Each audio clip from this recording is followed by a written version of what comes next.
আসসালামু আলাইকুম সুপ্রিয় সুদীপবৃন্দ, আপনাকে জব রিটেন ইউনিভার্সিটিতে সাদর সম্ভাষণ।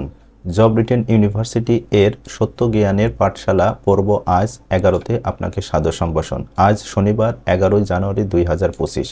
আপনাকে শুভ পুষ্পবাদ জানিয়ে শুরু করছি। আজ শনিবার, আজ ইংরেজি তারিখ হচ্ছে 11 জানুয়ারি 2025, বাংলা 27 পৌষ 1431 বঙ্গাব্দ, আরবি 10 রজব 1446 হিজরি। আজ সূর্যোদয় ভোর 5টা 43 মিনিট, সূর্যাস্ত সন্ধ্যা 5টা 30 মিনিটে। আপনাদের জন্য আজকের কুইজ পর্ব 11তে আছে প্রথম প্রশ্ন, লিপি কত প্রকার? উত্তর 2 প্রকার। একটা হচ্ছে ব্রাহ্মী লিপি, আর এর লিখিত রূপ হচ্ছে বাম দিকে। এটা মনে রাখার একটা থিওরি দেখুন, এই ব্রাহ্মীর বয়রাফলা আকার, এই বয়রাফলা আকার অবশ্যই বামের বয়াকারে বা। তাহলে এই ব্রাহ্মীর বয়রাফলা আকার দিয়ে আমরা মনে রাখবো কি এই বামের বয়াকারে বা। তাহলে ব্রাহ্মী কোন পাশে লিখতে হয়? বাম পাশে। যেহেতু এটা 2 প্রকার, একটা হলো ব্রাহ্মী আর একটা হলো খরষ্টি। যেহেতু এটা বাম পাশে, তাহলে আরেকটা অবশ্যই ডান পাশে।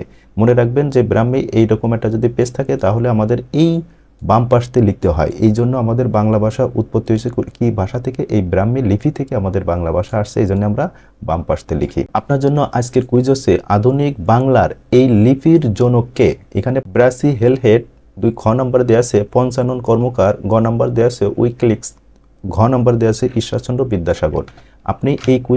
আপনি এই লিপির জনক সারা জীবন মনে রাখার জন্য দেখুন, সারা জীবন মনে রাখার মজার কৌশল। এই প্রশ্নের মূল কথা হচ্ছে লিপি। এই লিপির প মনে রাখতে হবে। তাহলে এই লিপির ভিতর কি কথাটা আছে? প আছে। তাহলে এই 4টা অপশনের ভিতর কার নামের ভিতর প অক্ষর আছে? তাহলে 100% এই খতে পঞ্চানন কর্মকারের এই যে প আছে। তাহলে সঠিক উত্তর আমাদের খ, পঞ্চানন কর্মকার। সুপ্রিয় শিক্ষার্থী বন্ধুরা, আপনারা প্রতিদিন এমন করে একটি মনে রাখার মজার কৌশল জানতে পারবেন ইনশাআল্লাহ। সুপ্রিয় সুধীবৃন্দ, আমরা এবার আল্লাহর কথা জানবো। আল্লাহ তাআলা আমাদের কি বলছেন? আল্লাহ তাআলা অপচয়কারীদেরকে পছন্দ করে না। এই প্রসঙ্গে আল্লাহ কি বলছেন? সূরা আরাফ আয়াত 31-এ বলছে, হে বনি আদম, তোমরা প্রতি সালাতে তোমাদের বেশভূষা গ্রহণ করো এবং খাও, পান করো ও অপচয় করো না। নিশ্চয়ই তিনি অপচয়কারীদের পছন্দ করেন না।